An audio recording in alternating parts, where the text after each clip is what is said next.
நான் மறுபடியும் சொல்றேன், இதுல பிஜேபி, RSS எல்லாம் இருக்கிறாங்க. இதை தாண்டி இன்னொரு அரசியல் அதுக்குள்ள இருக்குது. பார் கவுன்சில் எலெக்ஷன் வரப்போகுது.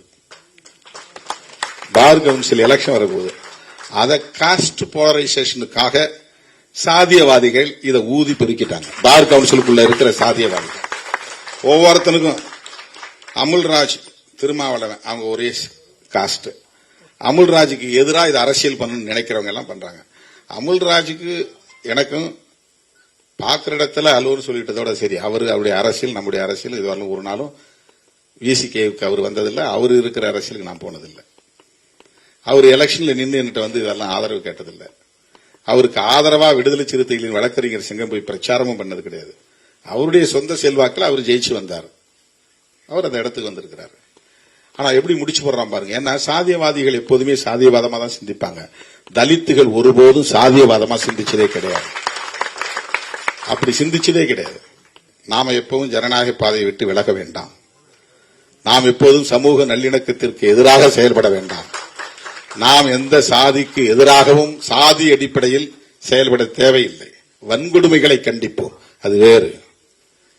ஆணவ கொலைகள் நடந்தால் கண்டிப்போம், சாதிய வன்கொடுமைகள் நடந்தால் கண்டிப்போம்.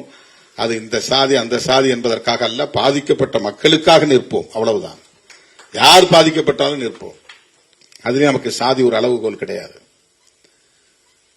இந்திய அரசமைப்பு சட்டத்திற்கு மிகப்பெரிய ஆபத்து சூழ்ந்திருக்கிறது. அந்த சக்திகள் சனாதன சக்திகளாக இருக்கிறார்கள்.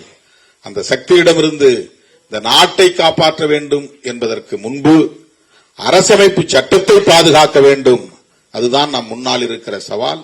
அந்த அடிப்படையில் நாம் ஒருங்கிணைந்து செயல்பட வேண்டும். இப்படிப்பட்ட ஜனநாயக சக்திகள் நம் கருத்தியலோடு உடன்பட்டு நிற்கிறார்கள் என்பதே நமக்கு மிகப்பெரிய பலம்.